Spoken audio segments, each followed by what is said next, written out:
Oui, j'adore. Je dirais que je suis Ah, j'adore.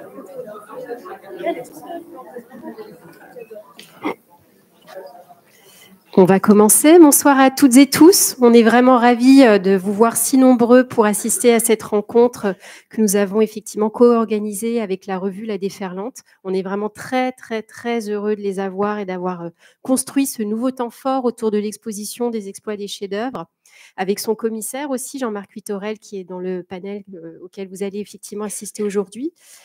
Donc, je voudrais effectivement... les intervenants seront introduits par Mathilde Bléza qui fera la modération et je leur remercie de cette table ronde. Je remercie à la revue Marion Pillas qui est la cofondatrice et rédactrice en chef de la revue, Mathilde bien sûr, et puis Anna Vaca aussi qui est responsable de la communication.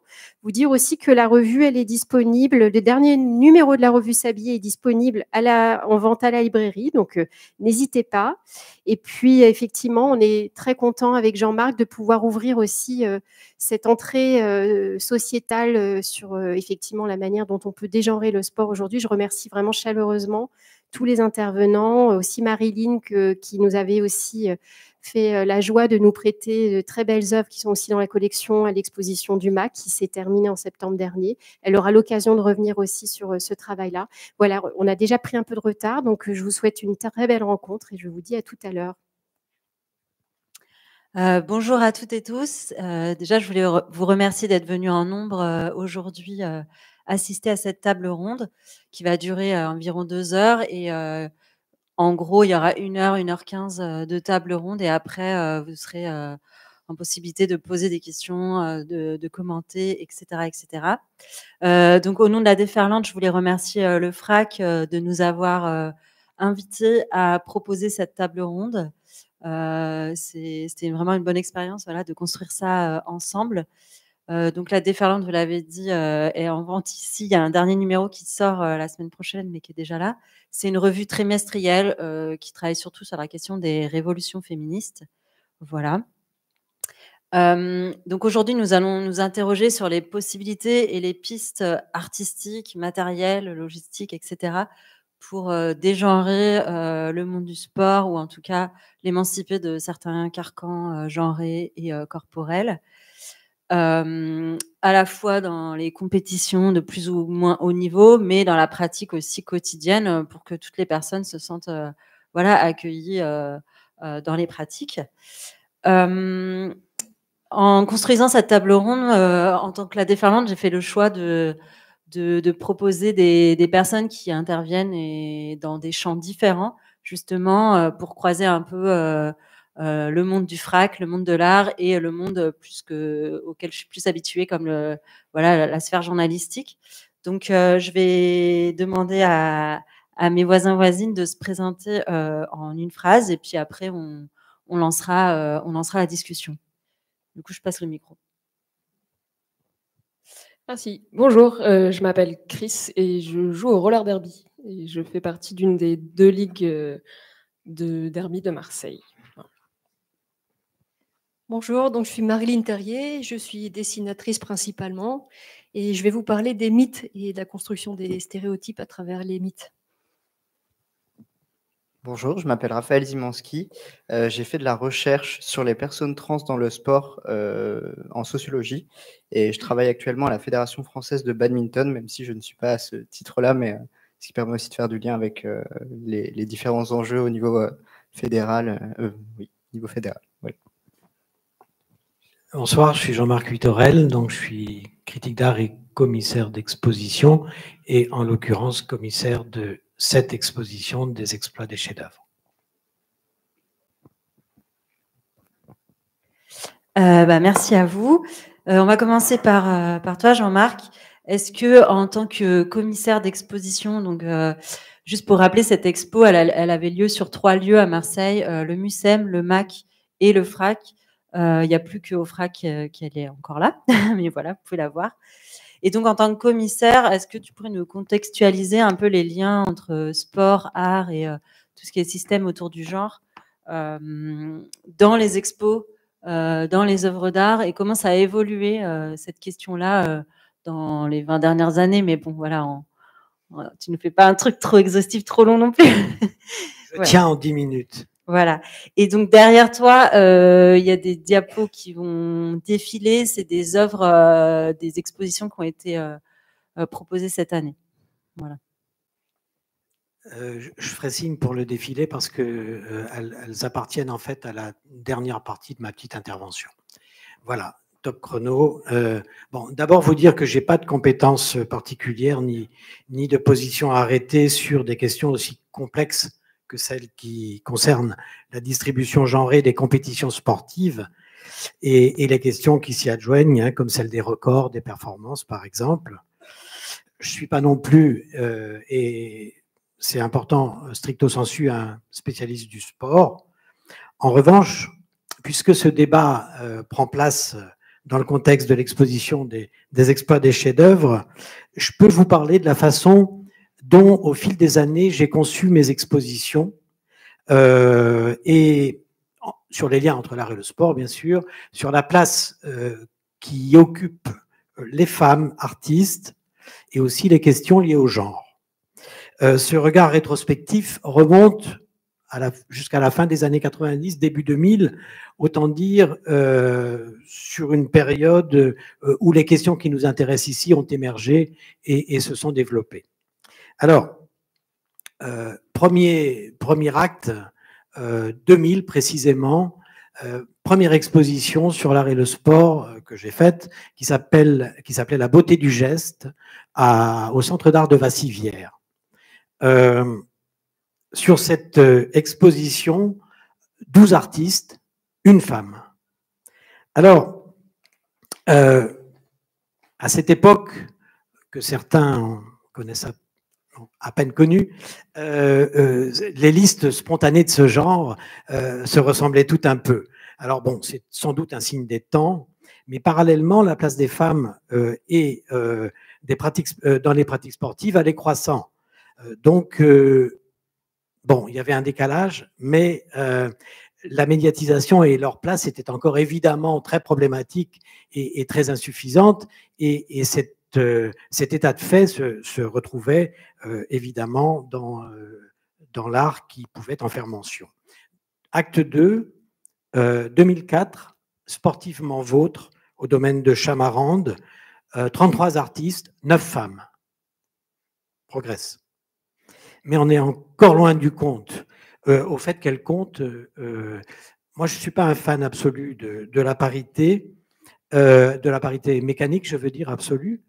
On recherche un équilibre, sans doute, et on lutte contre l'invisibilité réelle de nombreux travaux, et en particulier des femmes. Mais on cherche aussi surtout de bons artistes. Et bon, si dans une liste, les artistes hommes sont plus nombreux, aussi dans telle autre, les artistes femmes sont plus nombreuses, on les sélectionne sur la qualité des œuvres et leur pertinence, évidemment, par rapport au sujet. Acte 3, 2011. Une exposition au Musée des Beaux-Arts de Calais, en préfiguration des JO de Londres 2012. Ça s'appelle « L'art est un sport de combat ». J'avais détourné la formule de Bourdieu, la sociologie est un sport de combat, Calais est une terre de boxe, et j'avais centré mon exposition sur les sports de combat et la tension en général qui est pour moi l'une des conséquences l'une des conditions, pardon, de la qualité d'une œuvre. Là, ce qui a été très étonnant et intéressant, c'est la place des femmes. Alors oui, je ne vous ai pas dit, 25 artistes, 8 femmes. Ce qui est intéressant, c'est que le nombre d'artistes femmes qui, dans leur vie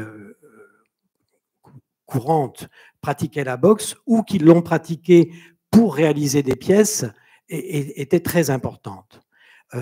Ça n'était pas forcément positionné sur une position féministe, comme la sociologue Christine Menson l'a montré, mais en tout cas, les artistes, elles, dans leurs œuvres, effectivement, se positionnaient sur des problématiques féministes et largement liées au genre. acte 4, nous sommes aujourd'hui. La dernière est de loin la plus importante des expositions que j'ai faites dans le volet FRAC. D'ailleurs, c'est bien que ça continue parce que c'est de là que ça a démarré. C'est le FRAC qui a eu cette initiative. Des exploits, des chefs-d'œuvre. Ici, vous êtes dans le volet L'Heure de gloire. Je ne vais pas vous donner la liste des artistes, il y en a plus de 75. 75 artistes, 29 femmes. Sur le volet FRAC, on est à peu près à 50-50, enfin la parité, je veux dire, à peu près, à une près, je crois. Et d'ailleurs, je ne suis pas sûr que ce soit en défaveur des artistes femmes. Alors, outre ce versant comptable, évidemment, ce sont les questions soulevées dans ces 3 volets qui importent ici, et ces questions excèdent la seule présence des femmes artistes. Ces questions peuvent être portées aussi bien par des artistes hommes. Excusez-moi, je vais aller vite, je regarde mes notes. Je pense en particulier au handisport, par exemple. On oublie souvent le P de JOP. Alors, la conception de cette exposition n'est pas celle d'un art au service des idées, encore moins des idéologies, mais c'est plutôt une tension dialectique entre un contenu sémantique et sa traduction formelle. Chacune des œuvres sélectionnées dans cette exposition, il y en a 350 à peu près, tient compte de cette double exigence, un contenu fort, une forme qui en rend compte. Et on peut commencer les images pour vous montrer simplement, c'est plus un état des lieux, hein, je ne vais pas développer outre mesure, mais on peut commencer voilà, par la question du handisport et du paralympisme, et aussi du coup du validisme, avec ces peintures de Suzanne Strassmann. À chaque fois, donc, je le vois sur la diapo, vous avez le nom de l'artiste en dessous. Voilà. Athlète, on peut continuer. Oui. Voilà.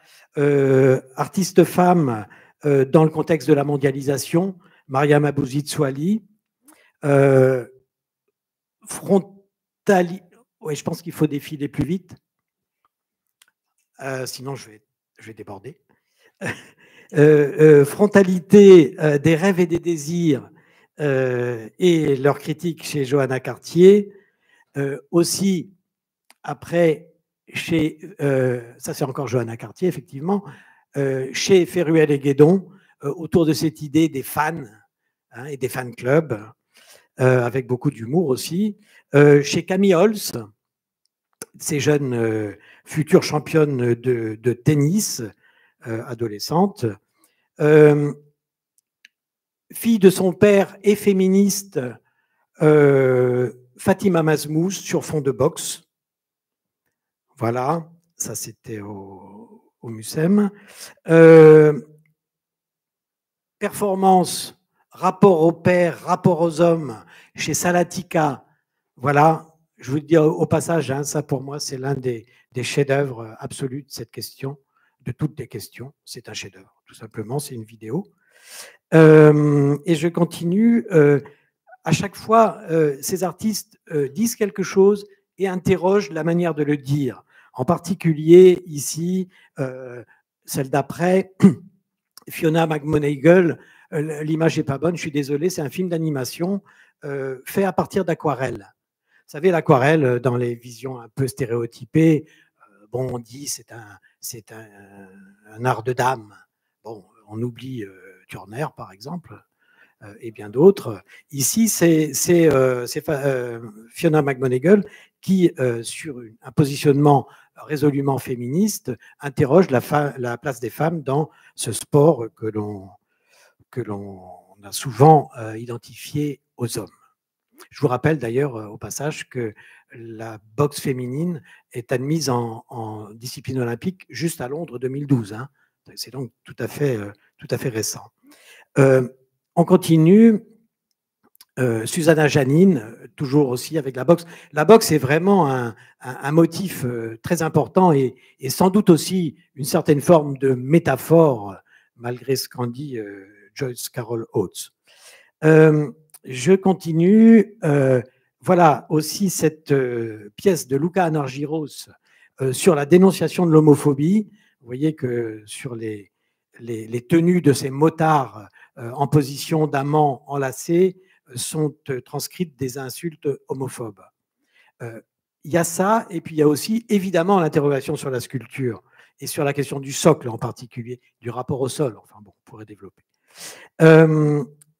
Aussi, dénonciation de l'homophobie par la photographie, cette fois chez Estelle Anania, qui a documenté autour d'un film de Marie Lausier la vie de ce catcheur lucha libre mexicain, homosexuel et travesti, dont la vie est un enfer, disons-le, menace de mort, etc. Enfin voilà, le quotidien de ces sportifs dans un milieu évidemment très, très machiste. On continue. Critique de l'érotisation des corps noirs dans la NBA en particulier. C'est une tapisserie de Noel W. Anderson, donc là aussi, importance du médium.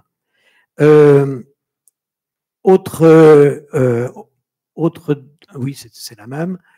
On a encore la même, c'est toujours Anderson.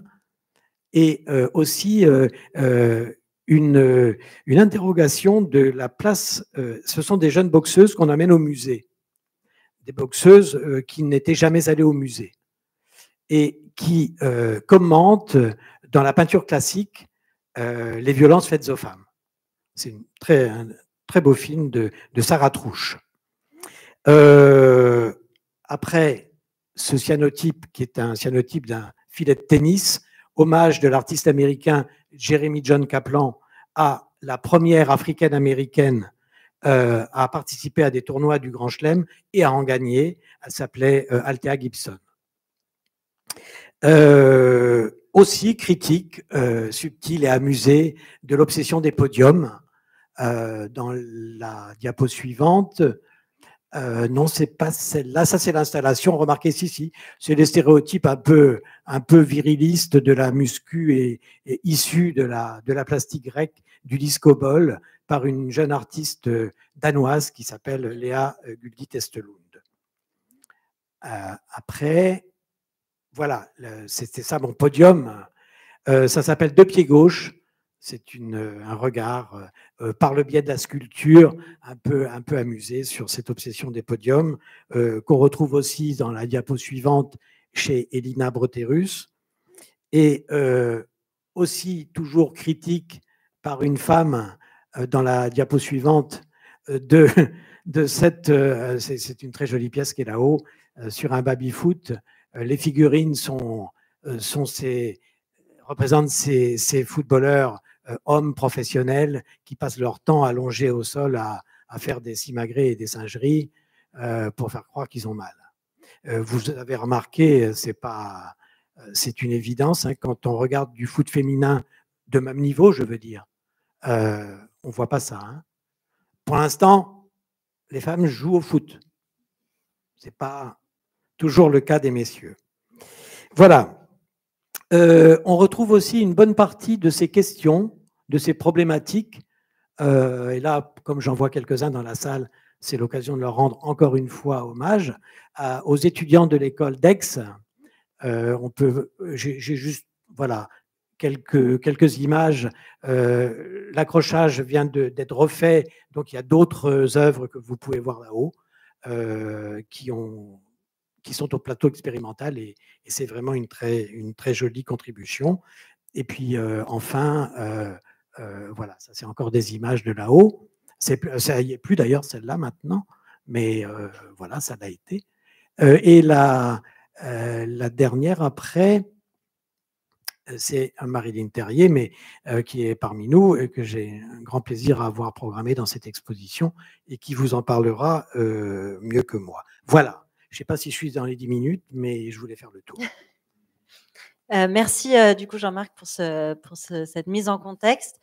Là, on va passer à une partie plus sur la question des représentations, des règles du jeu et des critères de catégorisation et de sélection. Et cet été, on a eu un rappel assez massif en fait de ces questions-là, comment elles agitent le monde social et le monde du sport à travers le cyberharcèlement de masse qu'a subi la boxeuse algérienne Iman Khelif. On rappellera que c'est un cyberharcèlement qui a été lancé par l'extrême droite, à la fois par du coup les chefs de fédération du IBA, qui sont des amis de Vladimir Poutine, Elon Musk sur Twitter, voilà, Giorgia Meloni, la première ministre italienne, et qu'après ça ne s'est pas arrêté. Il y a eu comme ça, elle a été mise en pâture publiquement. Et en fait, ces paniques morales autour des sportives femmes et hyper androgènes ou intersexuées, etc., c'est des vieilles questions dans le monde du sport. Déjà, les femmes se sont battues pour avoir le droit de faire des compétitions sportives, notamment Alice Milla, mais d'autres aussi, pour avoir le droit de participer à plusieurs types de sports dans les Jeux Olympiques. Et ça, c'était dans les années 10-20. Et dès les années 30, en fait, se sont mis en place des tests de féminité avec cette panique qui n'a jamais arrêté qu'il y aurait des hommes qui essaieraient des pays qui essaieraient de placer des hommes dans les compétitions pour gagner les JO, ce qui n'a jamais été du coup prouvé dans toutes ces années-là. Et voilà, il y a une socio-hystérienne du sport qui s'appelle Anaïs Boyon qui travaille vraiment sur cette question de l'histoire des tests de féminité. Et donc, dans les années 30, c'était des tests visuels où on mettait les sportives nues et on les observait. Et en fait, ce jury pouvait décider qui était quoi, qui avait le droit de concourir ou pas. Et après, ça a continué dans les années 60. C'était surtout la fédération de athlétisme qui a mis ça en place et qui faisait des tests anatomiques et gynécologiques qui ont depuis été bannis, mais on verra que c'est pas si simple. Et notamment, on voit aussi que plus les femmes prennent de la place dans le sport de haut niveau, plus il y a ces questions-là. Et surtout, quand les femmes noires, les athlètes noirs commencent à gagner des compétitions, un peu là, comme on voit aussi avec Iman Khelif, cette question, c'est pas qu'une question genrée, c'est aussi une question raciale. C'est-à-dire que les corps des femmes noires, des athlètes, sont toujours scrutés. Marilyn nous en parlera après par rapport à ses travaux. Mais voilà, il y a cette question-là et du coup, ça pousse aussi les athlètes à avoir les cheveux longs, à se mettre des ongles longs. On le voit des fois chez des athlètes de course, quoi. Il y a toute cette question, voilà, autour de qui est une vraie femme ou pas. Et aujourd'hui, il y a beaucoup de choses autour des tests hormonaux, voilà, les taux de testostérone qui seraient pas trop élevés pour certaines athlètes, etc. Et donc, qui permettent de disqualifier certaines personnes, alors même qu'elles ont toujours concouru, ou en tout cas qu'elles sont dans ces catégories-là. On ne se pose jamais la question de discréditer certains athlètes hommes blancs. Je pense notamment à Michael Phelps ou même plus récemment Léon Marchand. Il y a eu plein d'articles pour montrer qu'ils ont des capacités pulmonaires assez extrêmement rares ou une amplitude de bras que leurs concurrents directs n'ont pas et qui leur permet de gagner. C'est aussi la question du sport de haut niveau. C'est des musculatures, des corps parfois hors normes, des conditions d'entraînement hors normes. Et ce n'est pas l'égalité de tous et toutes face à ça. Je vais m'arrêter là-dessus et je vais passer la parole à Marilyn. Déjà, toi, tu as travaillé sur le mythe d'Atalante. Donc, est-ce que tu peux nous raconter ce mythe avant de nous parler de ton travail, nous raconter ce mythe et comment ces représentations ont évolué au fil de l'histoire? Et donc, il y a quelques diapos à passer sur Atalante. Voilà. C'est celle-ci. Alors, donc j'ai travaillé sur le mythe d'Atalante parce que vous allez voir, c'est vraiment une femme hors norme et pour autant pas transgressive pour son époque. Alors, j'ai mis une référence parce que je suis ni historienne ni helléniste et tout ce que je vais vous dire, c'est très subjectif, hein, c'est ma vision des choses. J'ai récupéré le mythe à ma façon. Et donc, si vous voulez avoir une lecture plus objective, je vous conseille ce livre qui est vraiment excellent. Alors, Atalante, son histoire commence pendant son enfance. Donc, elle naît fille et son père ne veut pas d'elle. Alors les Grecs, en général, ils avaient une solution quand ils ne voulaient pas d'un enfant. Ils l'exposaient, c'est-à-dire ils l'abandonnaient dans la nature. Et donc c'est ce qui est arrivé à Atalante. Elle est donc abandonnée dans la nature. Elle est recueillie par une ours. Elle est élevée par cet ours. Ensuite, elle va apprendre à chasser avec la déesse Artémis. Ensuite, elle va donc devenir autonome. Elle va développer une musculature extraordinaire. Et puis elle va aller jusqu'à l'adolescence. Et à l'adolescence, il y a des hommes, des Grecs, qui se promènent dans l'espace sauvage, qui la voient et qui sont absolument impressionnés par son physique. Et d'ailleurs, dans les textes, on voit que, en fait, on a du mal à définir si c'est un garçon ou si c'est une fille, parce qu'elle a les caractéristiques des deux corps. Et ils sont tellement impressionnés par elle, par son physique, par sa puissance musculaire, qu'ils décident de l'embarquer avec eux dans leurs grandes épopées. Donc c'est comme ça qu'elle va participer, par exemple, à l'expédition des Argonautes. Elle va aussi participer à une grande chasse avec un sanglier gigantesque qui détruisait les cultures et qu'il fallait tuer. Elle va être la première à lui donner un coup de lance. Elle va aussi participer à des concours gymniques. Donc c'était les pratiques sportives de l'époque.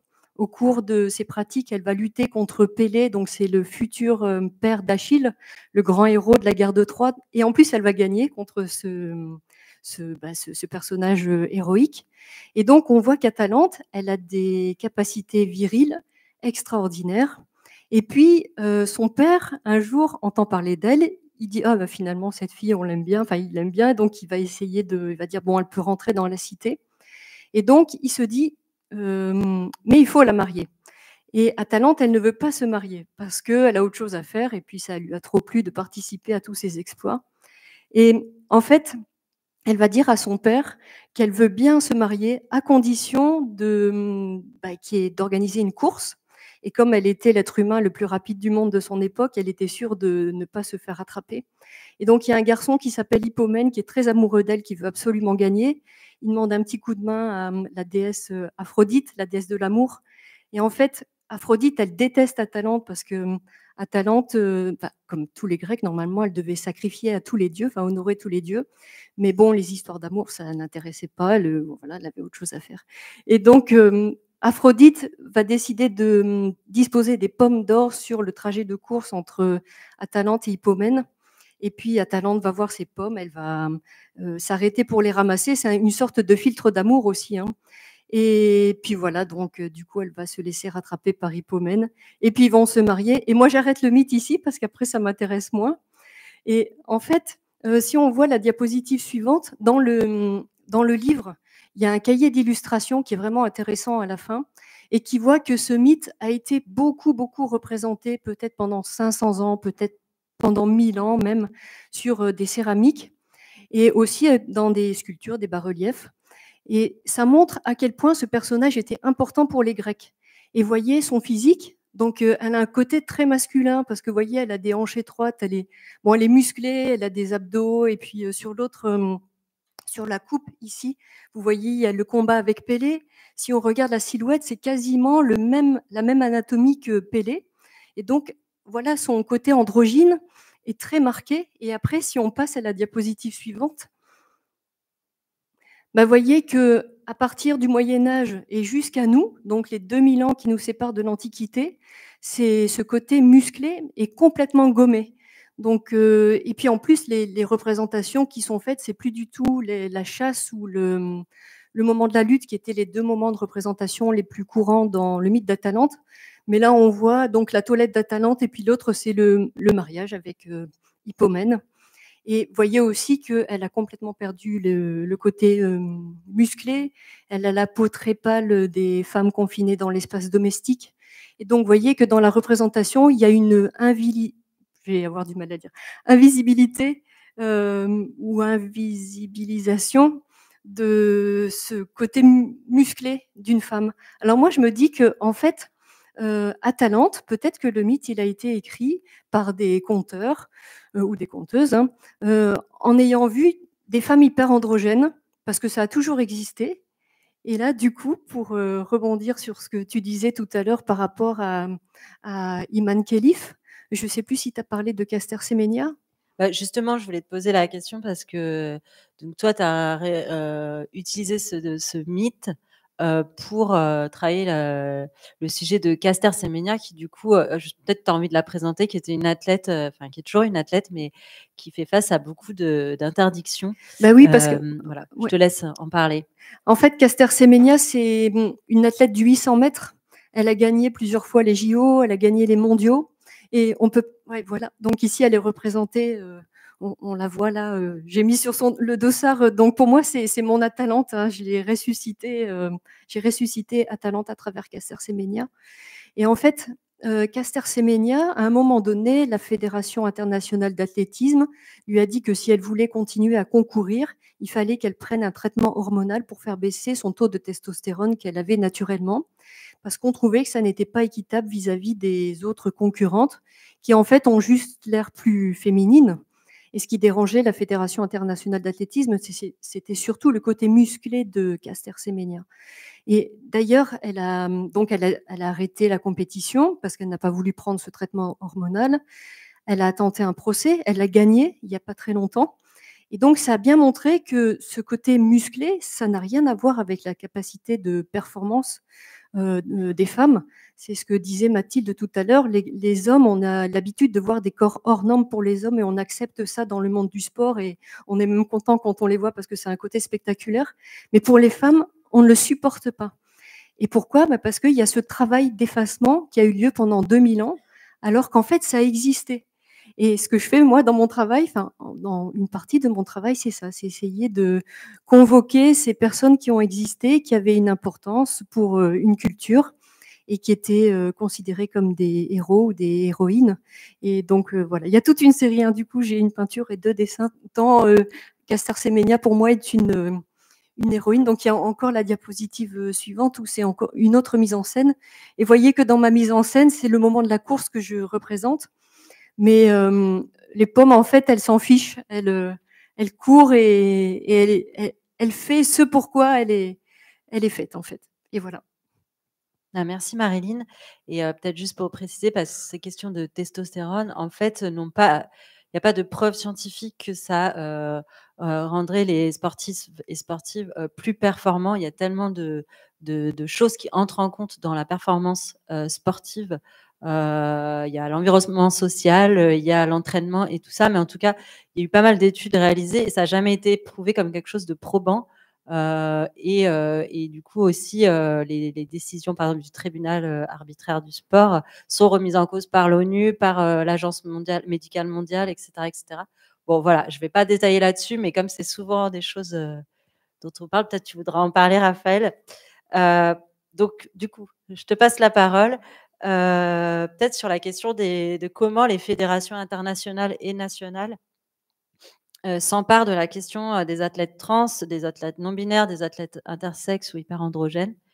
Voilà, est-ce que tu peux nous en parler? Et aussi comment certaines fédés luttent contre la stigmatisation, le outing, la binarisation, etc. Mais tu en as déjà un peu parlé avec les tests de féminité, donc, qui étaient surtout mis en avant à partir des années 60 et qui ont eu lieu jusqu'au début des années 2000, qui ont été interdits à ce moment-là, mais qui, tu l'as dit aussi, sont plus ou moins faits, notamment de manière ciblée sur des athlètes sur lesquels on a des doutes, comme c'est le cas de Caster Semenya.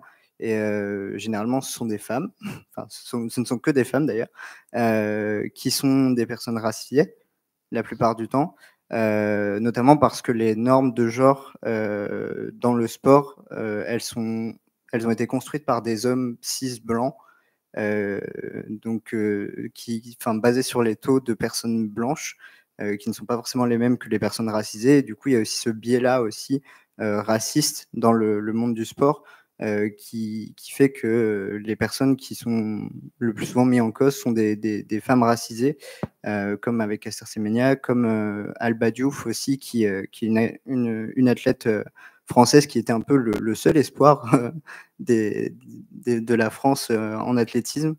Voilà, et en plus de ça, pour revenir sur la fédération d'athlétisme, tu me disais aussi les taux en fait de testostérone n'ont jamais été prouvés scientifiquement comme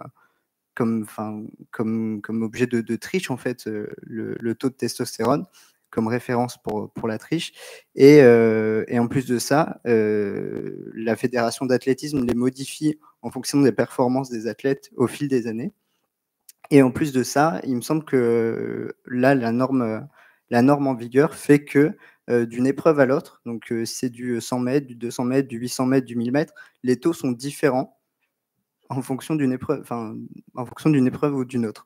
Donc voilà, et effectivement, la Fédération internationale d'athlétisme est assez remise en cause, assez souvent à travers donc, les athlètes qui portent plainte au tribunal de grande instance du sport, qui est en plus un système complètement à part. Si vous voulez, il y a la justice des pays de l'ONU, voilà, au niveau administratif, et il y a aussi un tribunal sportif de grande instance qui est vraiment à part, et en fait une justice vraiment à part entière dans le sport. Donc c'est vraiment très difficile aussi de pouvoir lier les deux, et c'est assez compliqué parce que le sport fait sa loi un peu tout seul.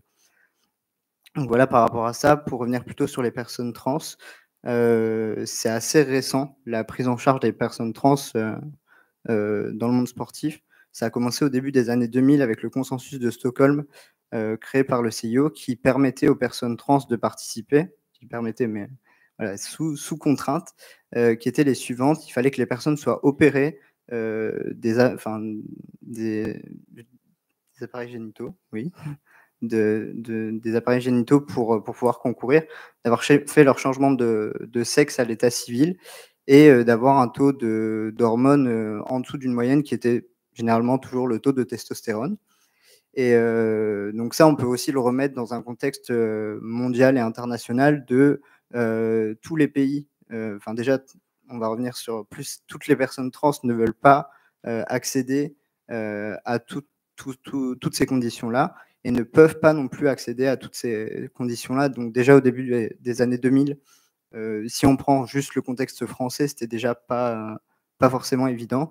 Et quand on met ça dans un contexte international, où on le rappelle aussi, les personnes trans peuvent être condamnées en fait, du fait d'être des personnes trans, c'est encore moins évident pour elles d'accéder à des changements physiques et administratifs. Donc voilà. Le consensus de Stockholm, il a été modifié en 2015 seulement sur le point des parties génitales, qui a été retiré. Le taux de testostérone, il me semble qu'il a été un peu augmenté, donc qui permettait un peu de laisser une marge un peu plus grande, on va dire.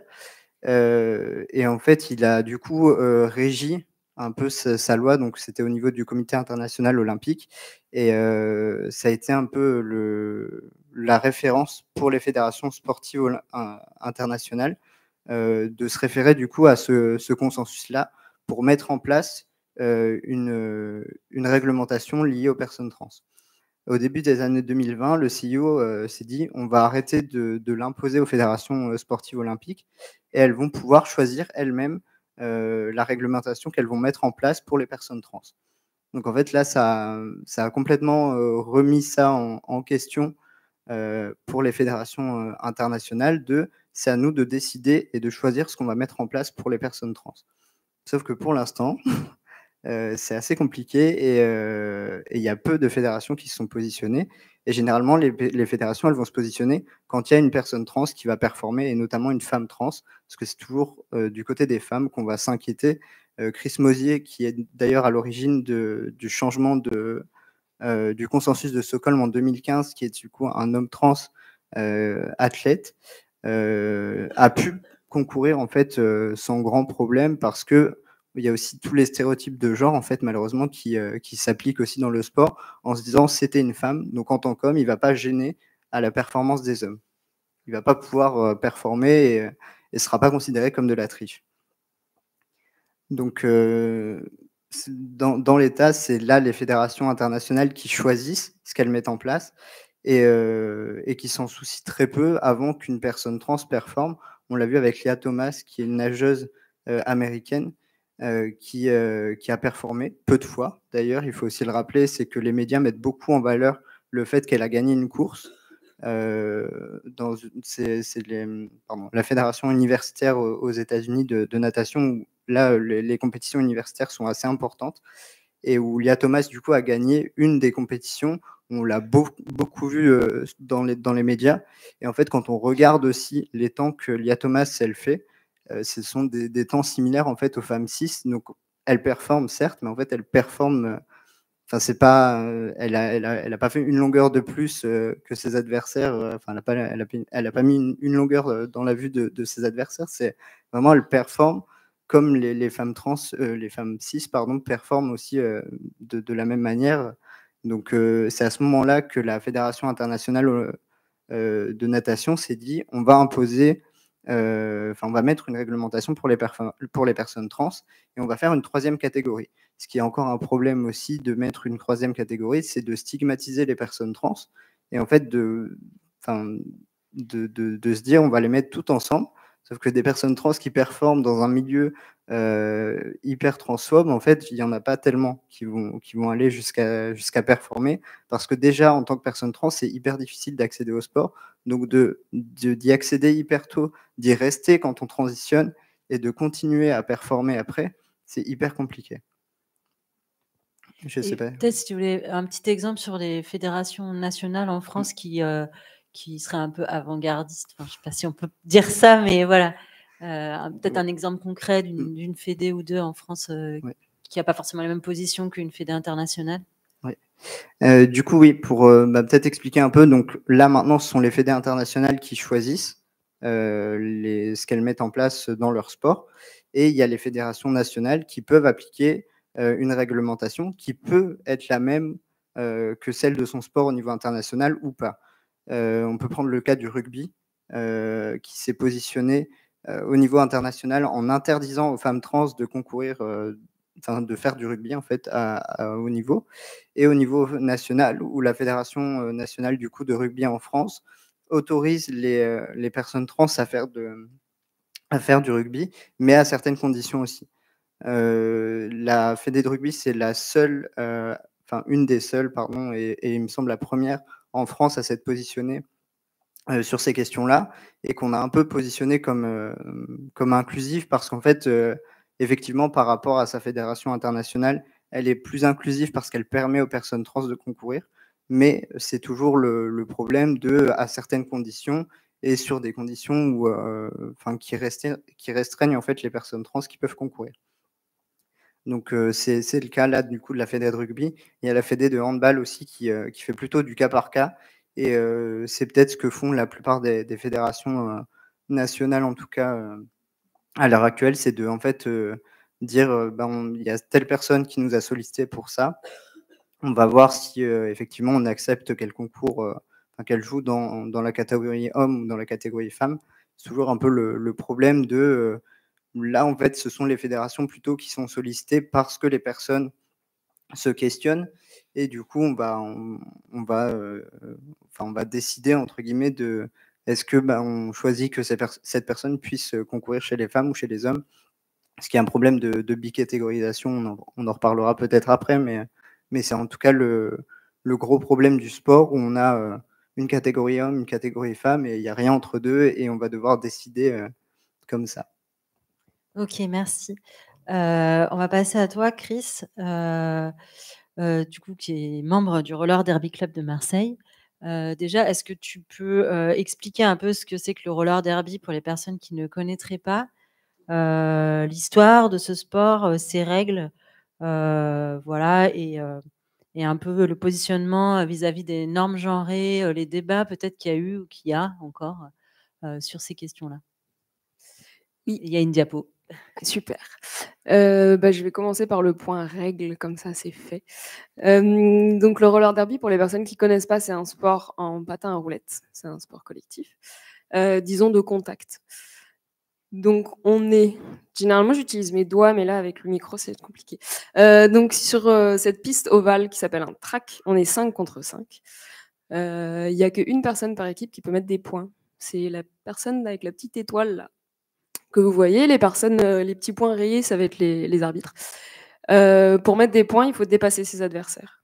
Donc on va tourner sur ce track et en un tour, une personne, disons la personne qui jamme, donc avec l'étoile, la personne qui jamme violette, si elle dépasse tous ses adversaires, elle va mettre 4 points. Et donc, le rôle des autres personnes dans l'équipe, qui sont les bloqueuses ou bloqueurs, ça va être de bloquer la jammeuse adverse pour pas qu'elle mette de points, et en même temps d'aider sa propre jammeuse à passer. Donc, c'est pour ça que c'est un sport de contact où on va un petit peu se bousculer. Et juste petite note, c'est un sport qui est très réglementé et très sécurisé, disons. Il y a plus d'arbitres autour du track que de personnes qui jouent. Voilà pour les règles. Quel est le rapport avec le genre là-dedans? Le derby, c'est un sport qui a une politique, ou en tout cas des valeurs d'inclusion vraiment à part entière, je pense. Et je pense que le maître mot, c'est l'autodétermination. Donc en fait, on va se baser sur ce que la personne va nous dire, quel est son genre, et la croire. Et ce qui est aussi, je pense, tu parlais de débat, par exemple, à Marseille, il y a 2 ligues. Donc il y a nous, le MRDC, on a un club mixte. Donc ça veut dire qu'on a des hommes cisgenres qui jouent au roller derby. Historiquement, le derby, c'est plus un sport qui a été développé et porté par les femmes et diversité de genre. Et donc nous, on a un club mixte. Il y a une autre ligue à Marseille qui est le MRS, les Massilia Roller Sisters, qui elles sont un club en mixité choisie, donc sans hommes cisgenres, par exemple. Donc ça a été aussi, il y a quelques années, il y a eu une scission parce qu'il y a des personnes qui voulaient créer plutôt une ligue sans hommes cisgenres. Voilà. Qu'est-ce que je peux dire d'autre ? Dans les compétitions, du coup, ça se passe comment, justement, sur ces questions-là ? Dans les compétitions, donc c'est un sport, comme je le disais, qui est majoritairement féminin et de diversité de genre. Il y a des championnats et en fait,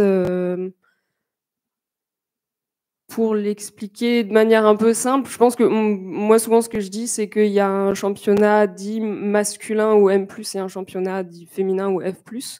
Et en fait, ce qui se passe, c'est que dans le championnat masculin, où il va y avoir une majorité d'hommes cisgenres, toute personne qui n'est pas un homme cisgenre peut participer à ce championnat, mais c'est pas vrai, l'inverse n'est pas vrai. Les hommes cisgenres ne peuvent pas participer au championnat dit F+. Voilà. Ok. En tout cas, c'est un sport qui pose les questions sur la bicatégorisation et la binarisation du sport. Peut-être juste, Raphaël, si tu as envie de parler de pratique aujourd'hui, enfin d'évolution dans cette, pour casser un peu ces bicatégorisations, il y a eu des sports aux Jeux Olympiques ou ailleurs, mais où il y a eu des relais mixtes. Alors après, ça pose toujours la question de quelle mixité, ou des sports, je ne sais pas si c'est au badminton, j'imagine qu'il y a des doubles mixtes. Enfin, voilà. Peut-être rapidement faire un petit point là-dessus. Ouais. Du coup, effectivement, il y a des disciplines maintenant au niveau des Jeux Olympiques. Déjà, au niveau des Jeux Olympiques, maintenant, on est obligé, quand on propose une nouvelle discipline, que les deux, qu'il y ait forcément une catégorie masculine et une catégorie féminine. Et on a aussi l'émergence effectivement de mixité. Sur le badminton, c'est un peu l'épreuve phare d'ailleurs, le double mix, mais du coup, il y a forcément un homme et une femme. Et c'est globalement toujours ça, où quand on propose quelque chose, ou une discipline, en tout cas dans un cadre olympique ou de compétition internationale, on va dire un peu classique, les catégories donc sont forcément, mixtes, imposent forcément, par exemple, un nombre de femmes au minimum, ou un nombre d'hommes au minimum dans l'équipe. Et voilà, donc ça relève toujours, et c'est très binaire, ça reste très binaire, où il n'y a pas, par exemple, la possibilité d'avoir des personnes non binaires ou des personnes à genre qui concourent, en tout cas dans ce cadre-là. Et peut-être un peu pour approfondir, quand j'ai travaillé sur les personnes trans, et notamment sur les personnes trans masculines et leur rapport au corps, leur rapport au sport, par exemple, il y avait aussi beaucoup de personnes trans masculines qui me disaient que elles se retrouvaient pas non plus dans les normes de genre masculine qui sont véhiculées dans le sport, et que elles cherchent aussi un peu des nouvelles pratiques, en fait, qui sortent un peu des pratiques classiques et institutionnalisées dans le sport. Et du coup, le roller derby en fait partie, les associations comme les débuteuses ou les dégommeuses qui font du foot en mixité choisie aussi, ont été pas mal, en tout cas, valorisé que quand j'ai travaillé là-dessus. Les pratiques individuelles aussi de je vais courir, je vais faire du vélo, enfin voilà, des choses où il y a très peu d'interaction sociale et du coup d'entretien, on va dire, des stéréotypes genrés. Ok, merci. Donc, comme l'heure tourne, je vais passer à la dernière partie où là, on va plus se poser la question des objets, des infrastructures, que ce soit les tenues, les accessoires, les codes esthétiques, mais aussi les vestiaires, voilà, les infrastructures de manière plus générale. Parce que c'était aussi les objets, c'était aussi un des sujets voilà, de l'expo. Et tout à l'heure aussi, pour les personnes qui étaient déjà là, il y a les étudiants et étudiantes de l'école d'art d'Aix qui nous ont aussi présenté des tenues sportives, différentes choses autour des objets. Donc, on pouvait raccrocher là-dessus. Du coup, Raphaël, je te laisse encore la parole avant de demander aux autres. Mais par rapport aux infrastructures, comment ça s'organise concrètement pour qu'il y ait des lieux, des vestiaires qui conviennent à tous et toutes? Peut-être tu peux prendre l'exemple des piscines et des vestiaires. Voilà. Un exemple concret, je crois que tu parlais de Lyon ou d'autres endroits. Pour remettre un peu du coup dans le contexte, avec il est en doctorat, mais du coup avec un autre chercheur qui ne fait pas de la sociologie d'ailleurs, on a travaillé avec la mairie de Lyon sur la place des personnes trans dans les infrastructures sportives publiques et les enjeux du coup liés aux problématiques rencontrées par les personnes trans. Et du coup, on a fait un questionnaire avec tout un tas de questions sur le rapport aux vêtements et aux infrastructures, et notamment aux vestiaires et plus particulièrement aux piscines. Et en fait, ce qui revenait souvent, c'était que dans la plupart des infrastructures, il n'y a que 2 vestiaires, un vestiaire pour les hommes et un vestiaire pour les femmes. Et du coup, ça posait problème. Et le fait, notamment à la piscine, des tenues. Voilà. Mais du coup, pour revenir plutôt sur les vestiaires, et c'est aussi le constat qu'on fait là à la fédération de badminton, mais pour rien, enfin pour d'autres sujets, mais le fait qu'il y a très peu en fait de nouvelles infrastructures qui sortent de terre. Et nous, ça concerne plutôt la saturation des clubs, mais en fait là, la question des vestiaires, c'est que on se base toujours sur les stéréotypes, mais en fait les infrastructures qui sont là existantes. Il y a un vestiaire pour les femmes, un vestiaire pour les hommes, et c'est tout. Et comme les vestiaires, c'est hyper compliqué de changer en fait des infrastructures qui sont déjà existantes, de créer je sais pas, des cloisons par exemple. Ça coûte cher. Les mairies mettent pas forcément d'argent sur ces sujets-là. C'est compliqué à mettre en place. Les nouvelles infrastructures, c'est pareil, on y pense, on essaye d'inculquer ça quand nous, on peut inculquer, mais en tout cas, c'est difficile aussi d'y penser. Donc, en fait, il y a une saturation des infrastructures existantes et même du territoire au sens large, donc pour construire de nouvelles infrastructures.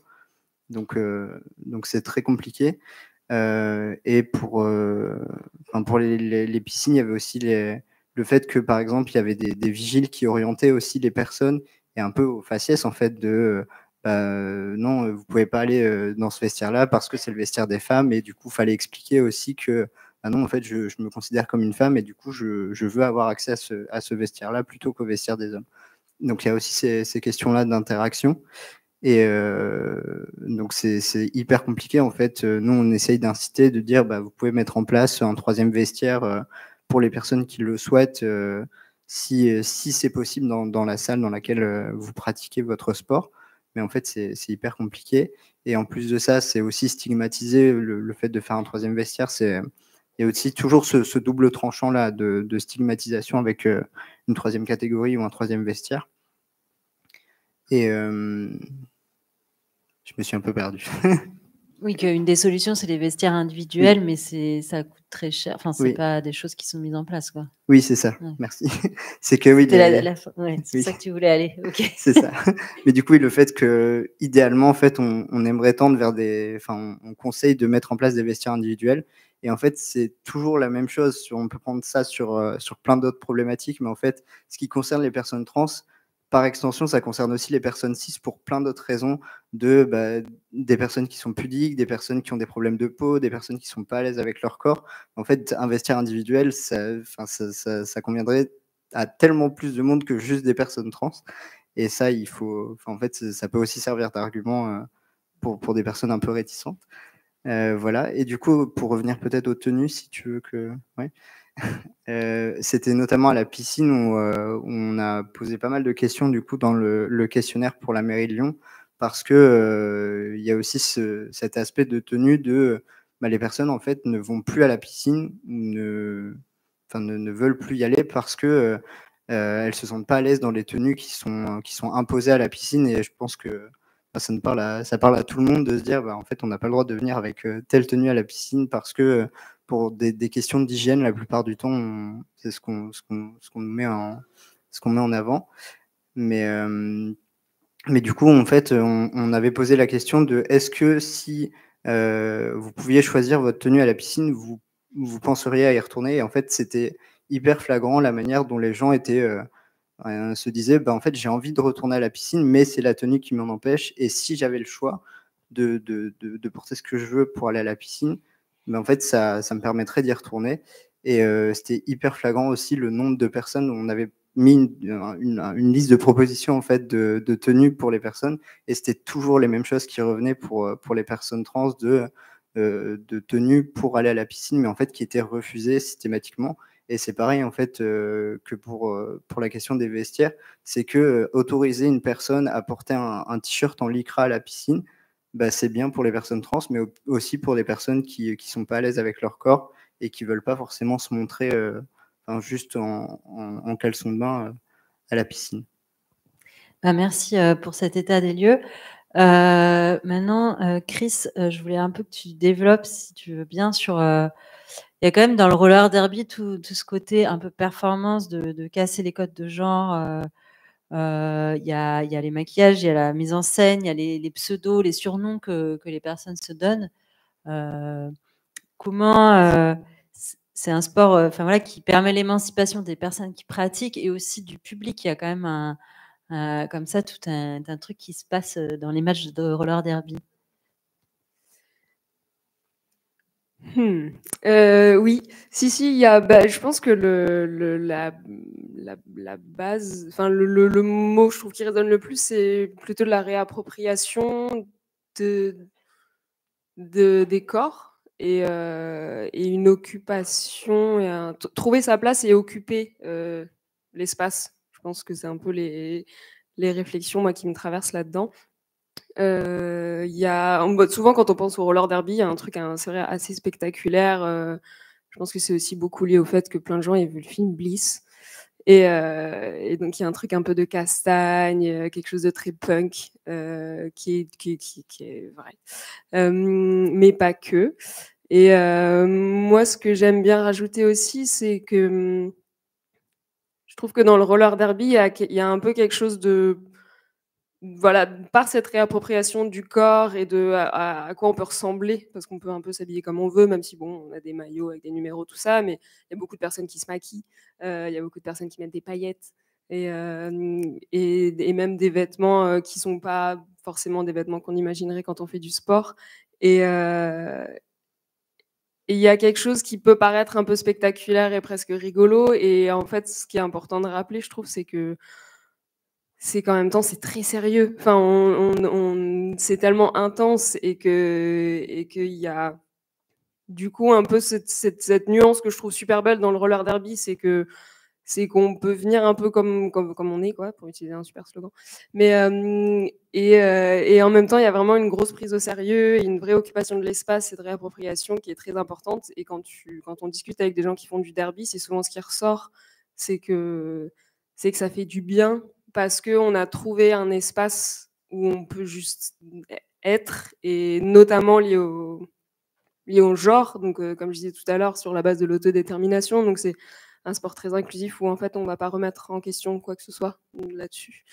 Et même par rapport au corps, en amont de cette rencontre, je réfléchissais un petit peu souvent, quand on pratique un sport et qu'on le pratique beaucoup à haut niveau, on a un corps qui se transforme en ce sport. Enfin, le corps devient très typé de est-ce qu'on est plus élancé, est-ce qu'on est plus trapu, suivant la pratique qu'on a. Et en fait, moi, ce que je trouve assez intéressant dans le roller derby et ce qui en fait un sport extrêmement riche, c'est que tous les gabarits fonctionnent et c'est des mouvements tellement différents que s'il y a rien de trop typé et que en fait tout a un peu des avantages, qu'on fasse 2 mètres ou qu'on soit comme moi, qu'on soit une petite crevette. Tout a des plus quoi, ou des moins, et c'est ce qui participe aussi à l'enrichissement du sport et au fait que ce soit d'autant plus inclusif, je pense. Ouais, bah, merci beaucoup pour ces détails. Mais effectivement, ça montre aussi qu'il peut y avoir des règles voilà, sur prendre soin, faire gaffe quand même. C'est assez codifié pour pas ce que tu disais, c'est aussi sérieux, quoi. Donc c'est ça que j'aime bien dans le roller derby, c'est cette ambivalence, enfin c'est ces 2 pans.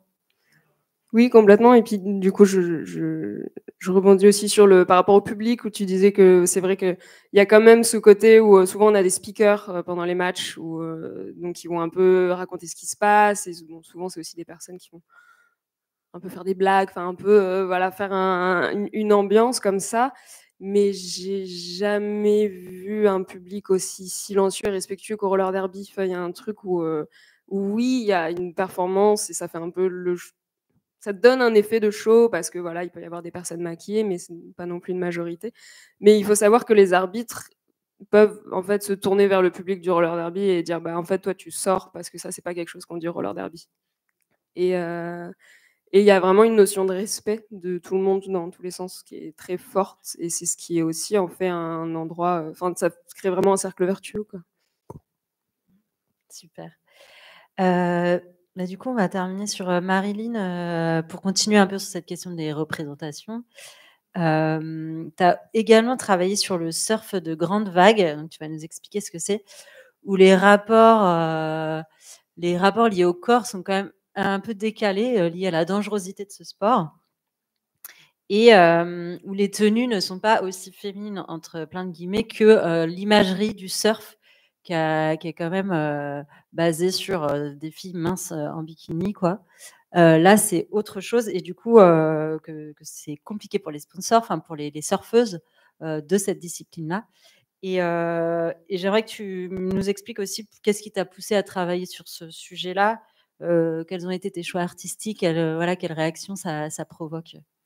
Alors, je suis partie d'un article de Anne Schmidt et Anaïs Boyon, qui sont sociologues du sport et qui ont donc écrit cet article qui m'avait attirée par rapport au titre. Donc, et si le surfeur des plus grosses vagues du monde était une femme? Alors ça m'a bien plu. Et donc voilà, j'ai lu cet article et puis j'étais étonnée de voir que c'était un sport mixte, parce que pour aller attraper ces vagues géantes, il faut être emmené en jet ski. Et donc après, une fois que le surfeur ou la surfeuse se trouve au sommet de cette vague géante, pour glisser sur cette vague, les qualités qu'il faut, c'est un entraînement au quotidien, savoir gérer sa peur parce qu'ils risquent leur vie. Et ils risquent leur vie parce qu'ils sont disqualifiés si ils chutent. Et au moment de la chute, ils peuvent être happés par le fond des remous gigantesques et donc ne jamais remonter. Et alors, ce que j'ai voulu représenter, et on peut passer à la diapositive suivante, j'ai représenté une surfeuse, une championne, une grande championne américaine qui s'appelle Bianca Valenti. Donc là, je l'ai représentée en 2 temps. On voit à l'arrière-plan, elle est sous la vague géante.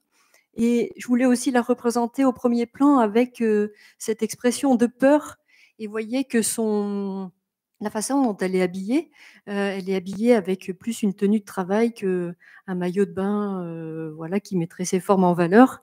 Et comme disait Mathilde, en fait, pour que les surfeurs, les surfeuses et les surfeurs puissent s'entraîner à plein temps, il faut qu'ils soient sponsorisés.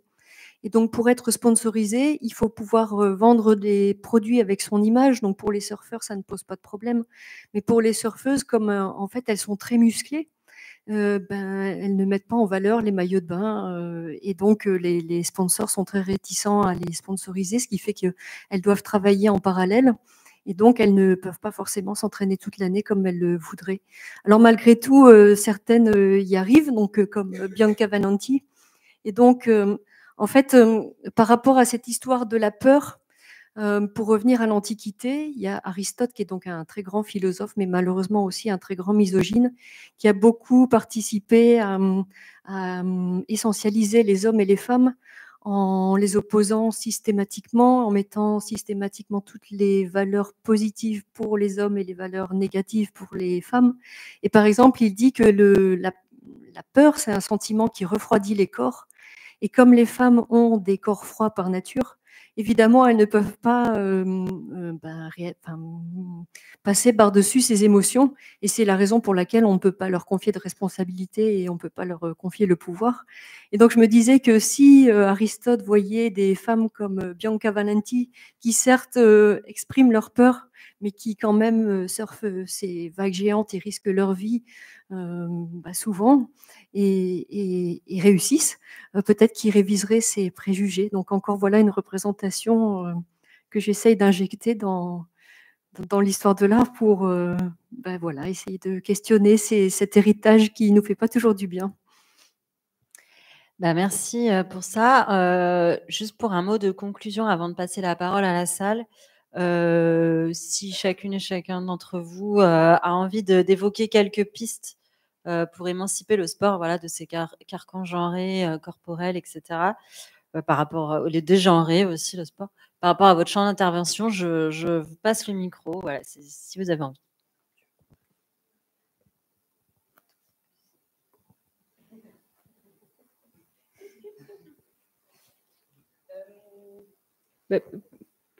Par rapport au roller derby, je sais pas, mais il y avait un peu une phrase moi qui me venait en tête, c'était dans une réflexion un peu simpliste et binaire de l'idée qu'il faut que les mecs arrêtent d'avoir peur des meufs, un peu un truc et ça à deux niveaux, il y a une peur dans le sens peur de fragiliser ou d'abîmer.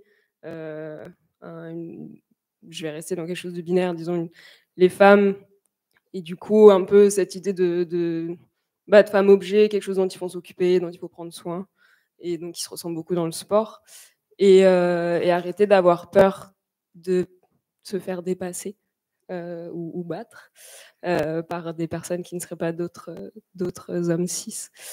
Et ce qui transparaît dans ces deux réflexions, c'est vraiment la notion de contrôle, quoi, qu'il y a toujours un contrôle constant qui s'opère du coup sur les femmes et diversité de genre. Et donc voilà, ce serait aller à l'encontre de ça. Moi, du coup, plutôt dans le champ sportif, on va dire, et de bicatégorisation, c'est plutôt changer de catégorisation. Où, au judo ou à la boxe, ça se fait déjà à travers les catégories de poids, par exemple. Et en plus, comme toujours, la testostérone n'est toujours pas un argument scientifique valable. C'est-à-dire que, en fait, les muscles, plus la personne est grande et plus elle a de capacité à muscler, à avoir de masse musculaire, en fait, peut-être catégoriser sur la base de la masse musculaire ou du poids ou de la taille, où c'est aussi des éléments qui sont hyper importants. On voit très bien avec des équipes de basket, par exemple, où il y a très peu de personnes de petite taille et jamais on dira à un basketteur de 2,20 m qu'il triche parce qu'il fait 2,20 m. Donc c'est toujours ça. Donc voilà, plutôt changer de catégorisation si on veut garder les catégorisations, et puis en fait aussi garder à l'esprit que le sport de haut niveau n'est pas fait pour être équitable et égalitaire, contrairement à ce qu'ils essayent aussi de nous faire croire au niveau du CIO en mettant des politiques en place et des règlements pour interdire aux femmes de performer, parce que ce serait injuste qu'elles performent alors que c'est le propre même du sport de haut niveau. Juste redire ce que j'avais dit un peu tout à l'heure, c'est en tout cas en tant que dessinatrice, je trouve qu'un de mes rôles, c'est de participer à apporter des représentations de corps hors normes ou de corps qui existent mais qui n'ont pas assez de visibilité, et puis voilà, les mettre en scène. Alors moi, je les mets en scène dans des situations héroïques. Et bon, ça peut être contesté, hein, mais voilà, c'est peut-être parce que j'ai besoin de modèles et que ça m'a manqué. Je vais rester très modeste vu ce que j'ai affiché en début d'intervention, mais je crois qu'il y a quelque chose qui est important, c'est les règles du jeu. Les règles du jeu dans le sport, c'est l'équivalent de la loi dans la société globale. Et on sait l'importance de la loi aussi pour les sujets qui nous intéressent. On sait par exemple à quel point aujourd'hui le droit à l'avortement est fragilisé dans certains pays. Je pense que dans le sport, les changements de règles du jeu ont été souvent des changements destinés au spectacle, et en particulier au spectacle audiovisuel. Je pense en particulier au diamètre de la balle de tennis de table, par exemple, pour des motifs de télégénie, hein, par exemple. Et je me dis que peut-être un petit pas en avant sera fait dans l'amélioration de ces points si on devient un peu plus inventif concernant les règles du jeu. Ça concerne autant la mixité que les strictes règles de chacun des sports. Tout à l'heure, on parlait d'une fédération qui est très importante en France, qui est la Fédération sportive et gymnique du travail, qui, entre autres, a introduit en France un sport qui a été inventé en Angleterre, comme beaucoup de sports, c'est le walking football, le football en marchant. Et ils sont très inventifs sur le changement des règles du jeu. Et je me dis que c'est possible de changer des règles du jeu pour aller dans le sens d'une meilleure égalité, d'une prise en compte des spécificités humaines, etc. Voilà. Merci. Et j'ajouterais peut-être un petit sujet aussi qui est tout bêtement les conditions d'entraînement. Enfin, c'est encore très genré. Les équipes féminines, je pense, j'ai pu interviewer par le passé des footballeuses qui racontaient en fait comment, si on a grandi dans un quartier où elle a joué au foot avec les garçons du quartier, elle est devenue très forte en foot, mais en fait, qu'à beaucoup d'endroits, les fédés, les clubs, du coup, dans les sections jeunesse, vont sous-financer, sous-équiper les équipes de filles et surfinancer les équipes de garçons. Enfin voilà, donc il y a aussi tout ça dans le sport, c'est avec qui on s'entraîne et dans quelles conditions. En tout cas, voilà, je voulais plutôt laisser la parole à la salle. Vous pouvez me faire un signe, on va faire passer un micro. Si vous avez des questions ou des commentaires, voilà.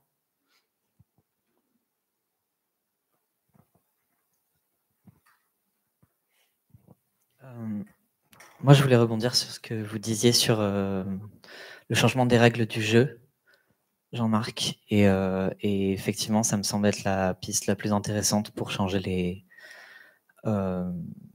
les désirs de normativité et de performance dans le sport qui sont quand même qui sont à la base du jeu. Et il y a plusieurs artistes qui y réfléchissent déjà et plusieurs personnes qui réfléchissent déjà. Je pense à Gabriel Fontana, notamment, qui est artiste et designer et qui réfléchit beaucoup aux pratiques d'éducation sportive inclusive et qui a créé plusieurs types de jeux avec plusieurs règles différentes et qui essaye de partir aussi des vêtements du sport et des dynamiques de rôle attribuées à chaque joueuse dans le sport et qui permet de réfléchir à qu'est-ce qu'on enseigne quand on enseigne le sport aussi. Qu'est-ce qu'on enseigne à travers des désirs de performance et de dualité des corps et de domination des autres.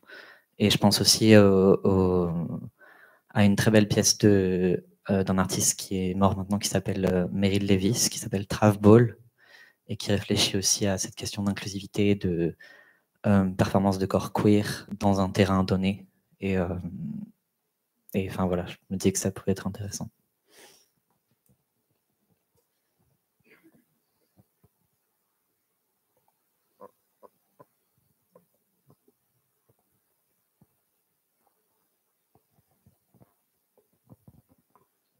Il y a quelqu'un qui veut rebondir sur cette question-là, enfin sur ce sujet-là, effectivement des nouveaux jeux des nouvelles règles qu'on peut travailler, ou d'autres exemples peut-être.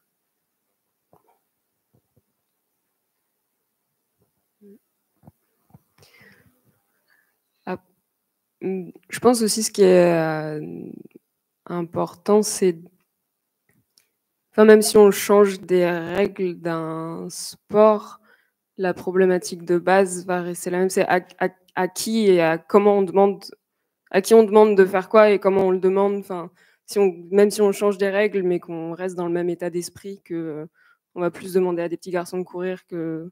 Enfin, après, ça se réfléchit et j'imagine qu'il y a des sports à inventer qui pourraient aller dans ce sens-là. Mais je pense qu'il faut pas non plus oublier la posture qu'on a, quoi. Voilà.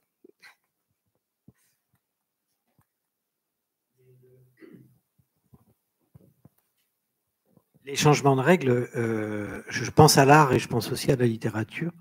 À chaque fois qu'il y a eu des grands changements du classicisme au romantisme, par exemple, ça a toujours accompagné des grands mouvements de société et des changements dans les mentalités et dans les comportements.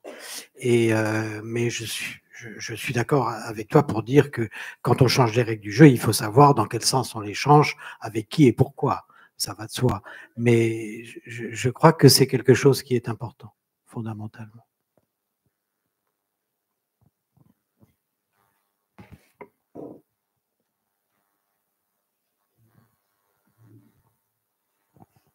Est-ce qu'il y a d'autres questions dans la salle?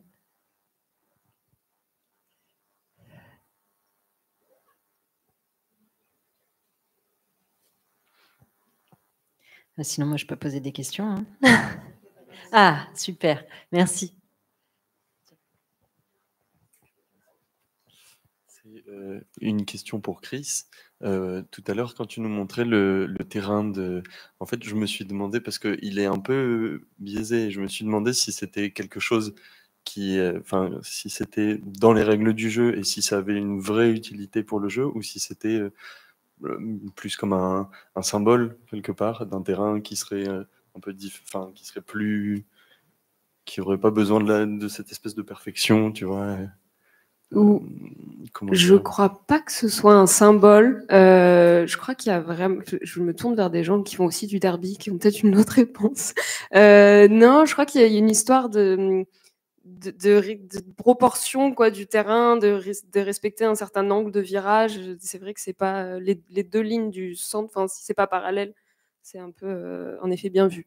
Mais non, c'est pas par symbole particulier. Je crois. C'est vraiment un truc de calcul mathématique, quoi, de comment on trace le track, il me semble. C'est parce que vous allez trop vite. Ouais, ça doit être ça. Merci.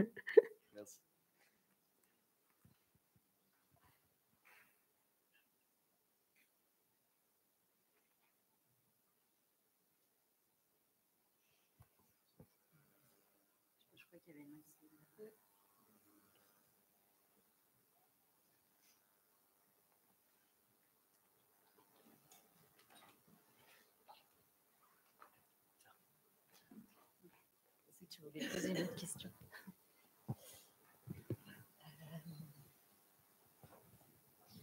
Mais peut-être que, est-ce qu'il y en a un ou une parmi vous qui a envie de parler un peu du sport à l'école? Parce que là, cette question des jeux, moi, je connais assez mal, mais je vois aussi que dans les écoles, ils essayent aussi il y a certains enseignants, enseignantes qui proposent des jeux plus que des sports très codifiés et des choses qui peuvent apporter un peu plus de mixité.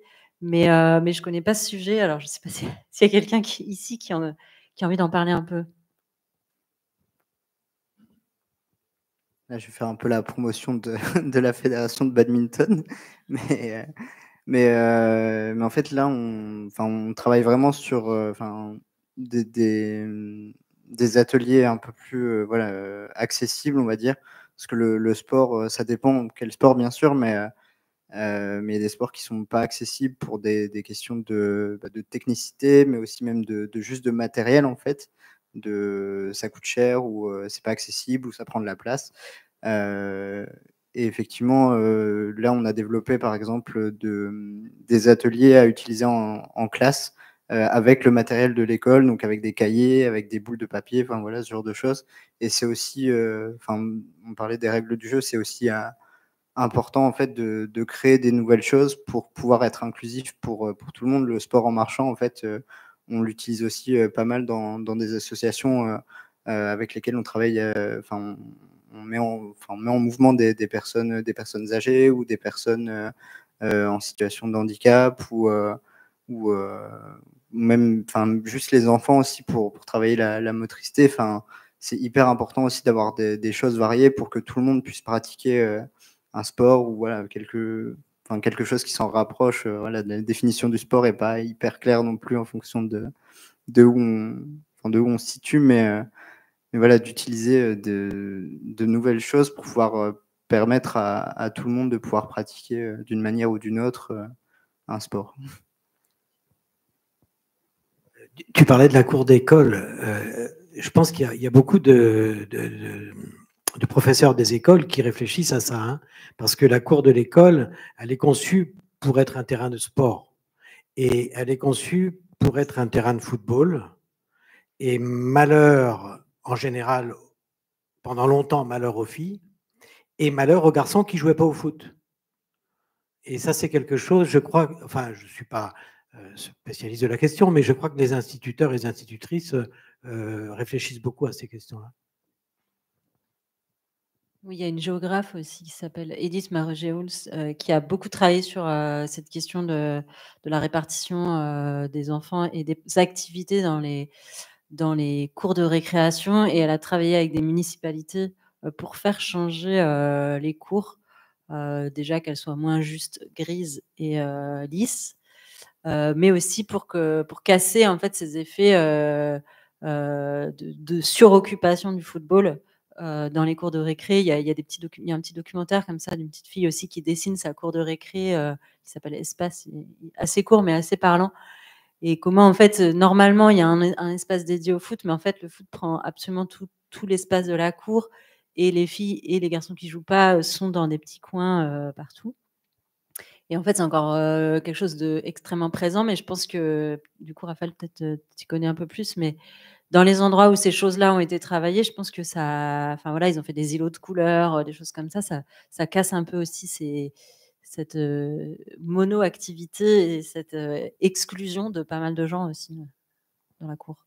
Bah, du coup, oui, ça me parle. Je vois très bien l'aire de jeu où effectivement les garçons, la plupart du temps, sont des garçons qui occupent l'espace central avec le foot qui prend beaucoup de place et effectivement les autres groupes qui ne jouent pas au foot qui sont sur le côté. Oui, parce que c'est aussi un. Tu veux poser une question? Ouais, vas-y. Du coup, ça n'a pas de lien direct avec ce qu'on est en train de dire.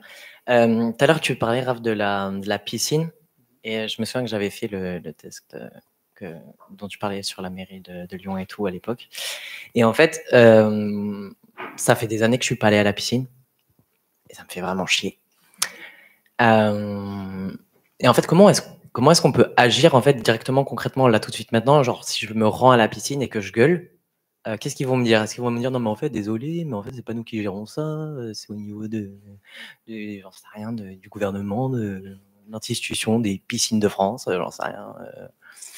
Du coup, comment est-ce qu'on peut agir? Qui c'est qui réglemente les. Parce que moi, je serais carrément chaude de pouvoir porter juste un short ample, par exemple.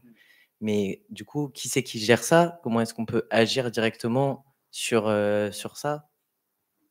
Alors, je ne suis pas spécialiste des piscines, mais là, comme ça, de ce que je connais peu des piscines, tu as des piscines du coup municipales qui sont plutôt régies par la ville, et c'est notamment ce qu'on avait fait remonter du coup à la ville de Lyon qui gère du coup ces structures sportives, dont les piscines municipales.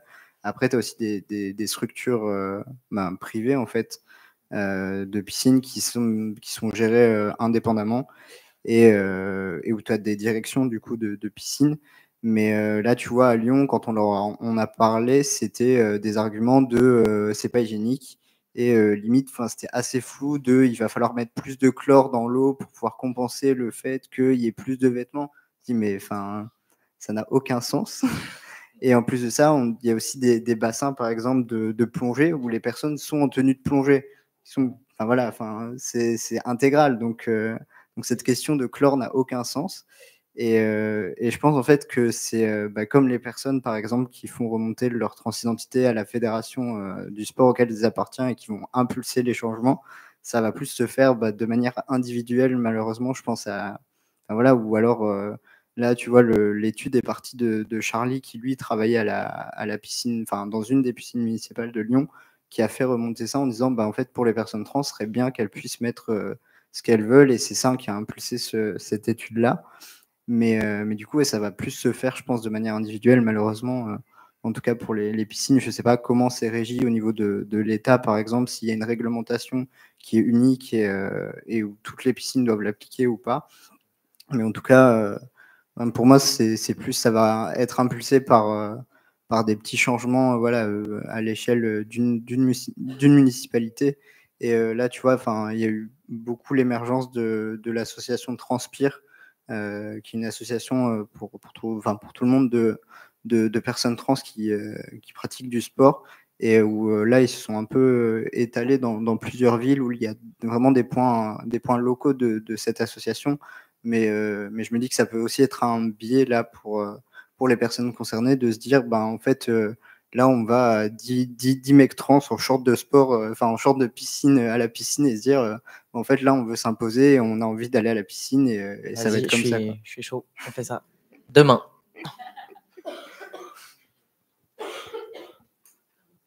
Merci. En fait, ce que vous me dites là sur les piscines, ça me fait penser aussi. Alors, moi, je viens de Nice. On a le burkini sur les plages avec chaque fois des flics.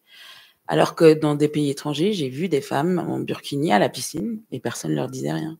Donc, je pense que peut-être il faut demander un créneau pour que chaque semaine, il y ait, je ne sais pas, le mardi de telle heure à telle heure, vous venez à la piscine habillé comme vous voulez, avec votre burkini, vos shorts amples, vos combinaisons, et justement avec la force, essayer de rejoindre plusieurs révoltes comme ça et de les mettre devant les faits. Là, on veut tous et toutes aller à la piscine. Moi, je veux y aller en combinaison. Toi, tu veux y aller en short.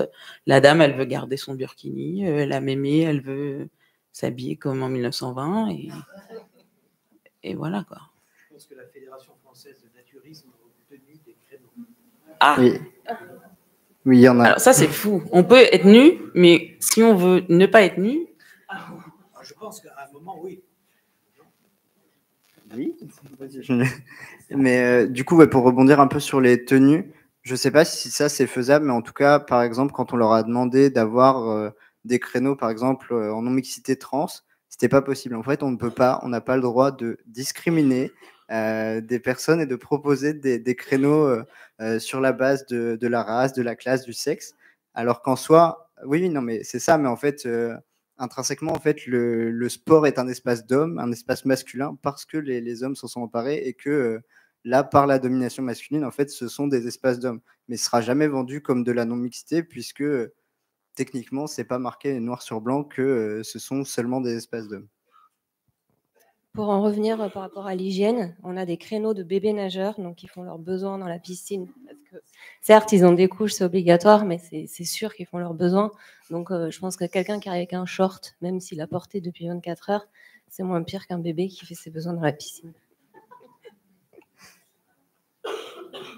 Et moi, je vais juste dire aussi un truc sur les piscines, un peu en lien avec ce que tu disais, mais je pense qu'aussi en France, il y a eu énormément, il y a vraiment le pan islamophobe du délire médiatique qui a vachement joué en défaveur de cette question des tenues à la piscine.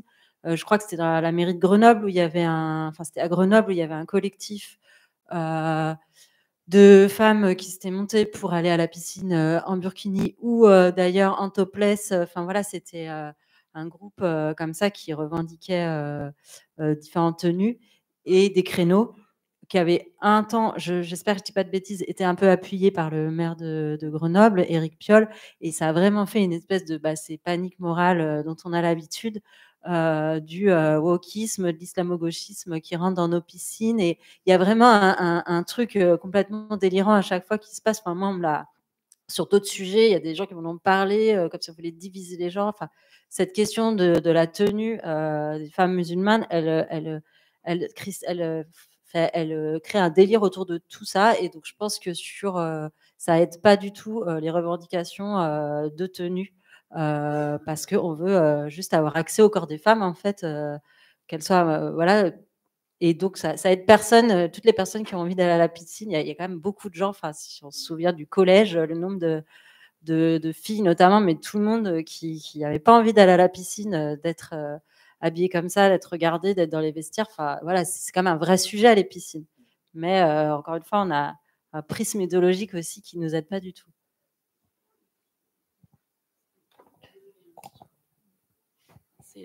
C'est le même souci avec les sportifs qui veulent porter le voile. À partir du moment où il y aura toujours quelqu'un qui va empêcher les femmes de s'habiller comme elles veulent, pour n'importe quelle raison, à la limite, ça ne nous regarde même pas. Moi, si demain j'ai envie de mettre une sorte de m'habiller en fantôme noir, peut-être qu'on me laissera faire, mais si j'ai le malheur de dire que c'est pour une religion, et une religion qui ne correspond pas à la société dominante de mon pays, forcément, ça va faire une crise. Et là, forcément, tous ceux, par exemple, je ne suis même pas sûre que tous ceux qui râlent pour le burkini à la piscine vont eux-mêmes à la piscine et qui ont peut-être jamais vu un burkini. Mais enfin, dans tous ces problèmes-là, toujours, c'est ce que vous disiez tous et toutes, hein, c'est la domination d'une minorité qui avait installé les règles et qui n'arrive pas à comprendre que le temps passe et que leurs idées, elles sont dépassées, tout bêtement.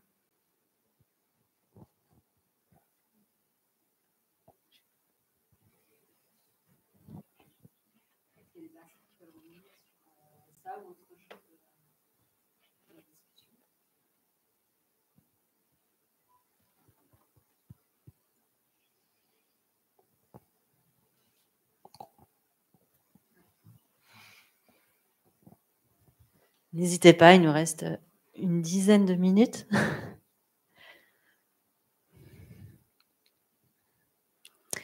Sinon, je pose des questions. Peut-être, Marilyn, est-ce qu'il y a d'autres mythes dont tu as envie que tu as travaillé sur cette question-là du genre, enfin des genres et des athlètes? Oui, parce que je sais qu'il y en a d'autres. Alors, il y a d'autres mythes. Moi, j'aime bien le mythe de Tirésias. Alors, c'est pas du tout un athlète, mais il est vraiment étonnant parce que Tirésias était un garçon qui se baladait dans la campagne et un jour, il voit 2 serpents enlacés et en train de copuler et il va les embêter avec un bâton. Et en fait, pour les Grecs, les serpents, c'est un animal chthonien, c'est-à-dire une force de la terre et qui se régénère. Donc, il y a cette immortalité qui est liée à cet animal qui détient les secrets de la terre et de la vie du vivant. Et donc, en dérangeant cette forme du vivant, il y a une sorte d'entité qui va se venger contre Tirésias et qui va se dire, bon, on va le déranger lui aussi, puisque de garçon, tout à coup, il passe à femme. Il devient une femme. Il continue sa vie de femme. Et puis, un jour, il voit à nouveau 2 serpents en train de copuler. Et donc, il va les embêter en se disant, oh, peut-être que je vais redevenir un garçon. Et puis, c'est ce qui se passe. Donc, il redevient un homme. Et en fait, parallèlement à cette histoire, un jour, il y a Zeus et Héra dans l'Olympe qui se querellent comme d'habitude parce qu'ils ont tout le temps des scènes de ménage. Et là, la question, le débat entre deux, c'est qui de l'homme ou de la femme éprouve le plus de plaisir dans l'acte sexuel. Et donc, ils n'arrivent pas à se départager. Et donc, ils se disent, bon, ben, on va appeler Tirésias parce qu'il est au courant, il le sait, il a vécu dans les 2 corps. Et donc, Tirésias est appelé au tribunal de l'Olympe et donc Zeus le force à parler parce qu'au départ, il ne veut pas parler parce qu'il sait qu'avec ces 2-là, on peut toujours s'attendre au pire. Et Tirésias avoue, il dit, ben, c'est la femme. Et en plus, il quantifie, il dit, les femmes éprouvent 9 fois plus de plaisir que les hommes. Et en fait, Héra est folle de rage. Alors, quand on entend ça, on se dit, c'est bizarre, pour une fois que les femmes ont quelque chose de positif, ça devrait être bien. Et en fait, pourquoi elle est folle de rage? Parce que, encore une fois, c'était comme tout à l'heure sur le principe de la peur avec Aristote, le fait de ne pas être capable de maîtriser ses émotions, eh bien, c'est un problème pour les Grecs. Parce que pour les Grecs, l'hubris, c'est-à-dire la démesure, c'est vraiment la transgression la plus forte. Et donc, en fait, voilà, pas savoir maîtriser ses émotions, on ne peut pas donc confier le pouvoir aux femmes. Et donc, Héra va aveugler Tirésias, va le rendre aveugle pour le punir. Et Zeus, il va se dire, mais oui, pauvre Tirésias, il a juste dit la vérité. Donc, au contraire, il va lui donner le don de divination. Et donc, Tirésias va devenir un personnage très important dans la mythologie grecque. Il y a plein de grands héros qui vont aller le consulter. Il y a Oedipe, il y a Ulysse. Et en fait, moi, ce qui m'a intéressé dans ce mythe, dans un dessin, donc je ne l'ai pas là, mais aussi, on peut peut-être le revoir dans l'image, la dernière image de Jean-Marc tout à l'heure, avec la série de dessins, peut-être qu'on l'apercevra. En tout cas, tout à l'heure, Raphaël, tu parlais de Chris Mosier. C'est un athlète que j'aime beaucoup parce que c'est un militant. Et alors, après. Non, il faut retourner vers. Ouais, je vais vous dire stop quand c'est. Celle-là. Celle-là. Alors, où il est alors, on aperçoit le premier, là, mais on ne voit pas très bien. Donc, en fait, Chris Mosier, c'est un triathlète américain. Donc là, il est à côté de son vélo. Et puis, si on voit le dessin de près, en fait, il est aveugle parce que pour moi, c'est une sorte de Tirésias. Et je lui mets une couronne de laurier dans une sorte de triomphe romain. Alors, pourquoi je l'ai choisi comme Tirésias? Parce qu'en fait, Tirésias, il y a quelque chose de foucaldien dans ce mythe. Enfin, je ne sais pas si Michel Foucault serait d'accord avec moi, hein, mais en fait, il y a une sorte de dire vrai sur soi. En fait, on l'oblige à parler sur ce qu'il est, de témoigner de ce qu'il est. Et les athlètes trans, on les oblige à passer des tests, à témoigner de ce qu'ils sont, depuis combien de temps ils ont commencé leur transition. Enfin bref, on leur demande sans arrêt des preuves pour voir s'ils vont bien concorder avec les catégories qu'on attend, qu'on a imposées. Et en fait, donc, on oblige à ce discours sur soi, à une vérité sur soi, qui est en fait une construction.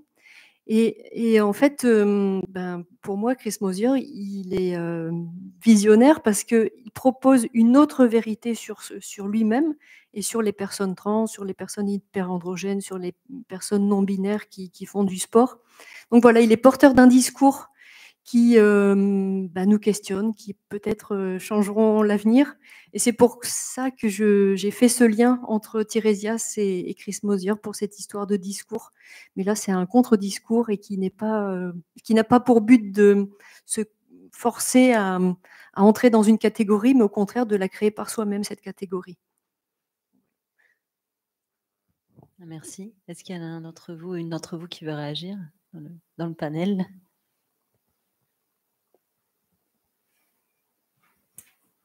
Quelqu'un d'autre?